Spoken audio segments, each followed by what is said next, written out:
There is a question sitting at the center of human psychology that has fascinated scientists, philosophers, and ordinary people for centuries. Who are you, really?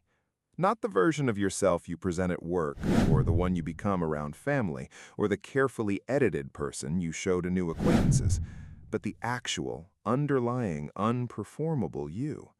The pattern of thought and behavior and response that exists beneath every role you play and every mask you wear. And what makes this question so endlessly compelling is not simply that it is difficult to answer. It is that most people, despite living inside their own minds for every moment of their entire lives, genuinely do not know the answer with any precision or honesty. They have assumptions about who they are, they have a story they tell themselves, but the story and the reality are frequently, sometimes dramatically, different things. This is the problem that personality science has been trying to solve for over 100 years, and the tools it has developed along the way have become some of the most revealing, most controversial, and most psychologically powerful instruments ever created. The idea that a series of carefully designed questions or structured observations could cut through the noise of self-presentation and reach something true about a person's character is both fascinating and slightly unsettling. Because if it is true, if certain tests really can expose the deeper architecture of who you are, then the implications reach far beyond academic psychology. They reach into your relationships, your career choices, your recurring conflicts, and the patterns of your life that seem to repeat no matter how hard you try to change them. The most famous personality test in modern history is almost certainly the Myers-Briggs Type Indicator, a system that places individuals into one of 16 personality types based on 4 dimensions of psychological preference. Millions of people take it every year. Corporations use it for hiring, schools use it for counseling, couples use it to understand each other. And yet, beneath its enormous cultural popularity lies a scientific debate that most people who take the test never hear about. The Myers-Briggs was not originally designed by psychologists.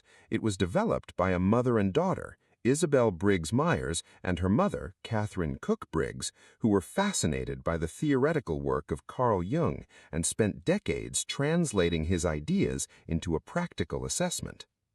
The test has been criticized repeatedly by academic researchers for its poor reliability, meaning that a significant percentage of people who take it twice within a few weeks receive a completely different result the second time. Something that is genuinely measuring a stable trait of your personality should not change depending on what you had for breakfast that morning. And yet, something interesting happens when people read their Myers-Briggs type description. They feel seen. They feel understood.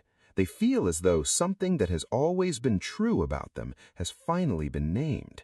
And this emotional response is not nothing, because it points to a real phenomenon, even if the specific instrument producing it is imperfect.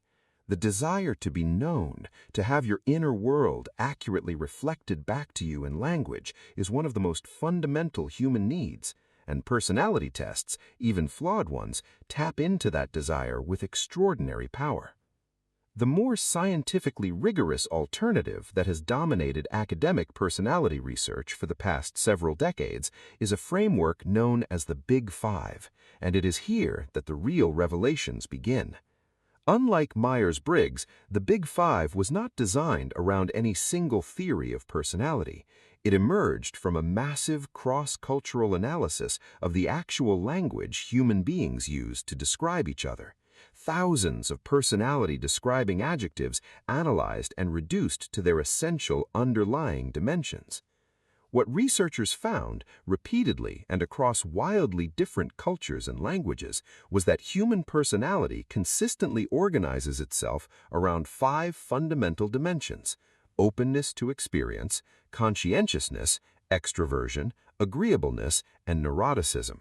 These 5 dimensions, researchers argue, capture the essential structure of human personality with a degree of scientific reliability that no other system has matched.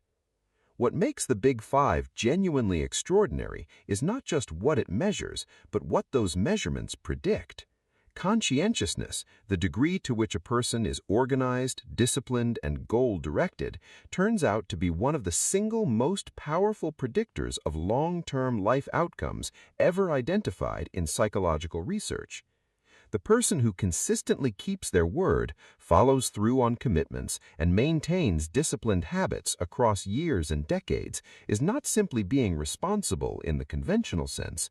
They are expressing a deep trait of character that quietly shapes the entire trajectory of their life in ways that most people never consciously connect to their personality. Neuroticism, which measures the tendency toward negative emotional states like anxiety, sadness, irritability, and emotional instability, tells an equally revealing story. High neuroticism does not mean someone is weak or broken. It means they have a nervous system that responds to perceived threats and stressors with greater intensity and for longer duration than people who score lower on this dimension. The same sensitivity that makes a highly neurotic person struggle under pressure is the same sensitivity that makes them extraordinarily empathetic, deeply creative, and acutely attuned to the emotional undercurrents in their environment. Almost every celebrated artist, writer, and musician who has ever spoken honestly about their inner life describes something that maps precisely onto high neuroticism. The connection between emotional sensitivity and creative achievement is not a coincidence. It is a feature of the same underlying psychological architecture. Openness to experience is perhaps the most fascinating of all five dimensions because it predicts something that goes far beyond simple curiosity. People who score high on openness are not just interested in new experiences, their brains actually process information differently. They make connections between concepts that seem unrelated to lower openness thinkers. They're drawn to ambiguity and complexity in ways that others find uncomfortable. They're overrepresented in fields that require original thinking and underrepresented in roles that demand rigid adherence to established procedure. Studies have shown that openness predicts political liberalism, aesthetic sensitivity, spiritual seeking, and the capacity for what psychologists call divergent thinking, the ability to generate multiple possible solutions to a problem rather than converging immediately on a single answer. In a very real sense, how open you are shapes not just what you do, but how you see the world. But here is where the story of personality testing takes its most surprising and thought-provoking turn. For decades, personality was widely believed to be largely fixed by early adulthood, a kind of psychological foundation that remained essentially stable across the rest of a person's life. The research seemed to support this view. Personality traits measured in your 20s showed remarkable consistency when the same people were tested again in their 40s and 60s. And yet, more recent longitudinal studies following people across their entire lives have revealed something that fundamentally complicates this picture. While personality shows significant stability, it also shows meaningful directional change over time. Most people become more conscientious and more agreeable and less neurotic as they age, a pattern researchers call the maturity principle. And crucially, some of this change appears to be driven not by passive aging, but by the experiences people choose to expose themselves to, the relationships they build, the challenges they take on, and the psychological work they are willing to do on themselves. This means that personality is not your destiny, it is your starting point, your default settings. And while changing a deeply ingrained trait is genuinely difficult and requires sustained effort over time, the research suggests it is not only possible, but that it happens naturally in people who actively engage with their lives rather than drifting through them. The person who knows they are high in neuroticism and uses that knowledge to build specific coping strategies, to choose environments that support rather than overwhelm their nervous system, to seek relationships that provide security rather than instability, is doing something extraordinary.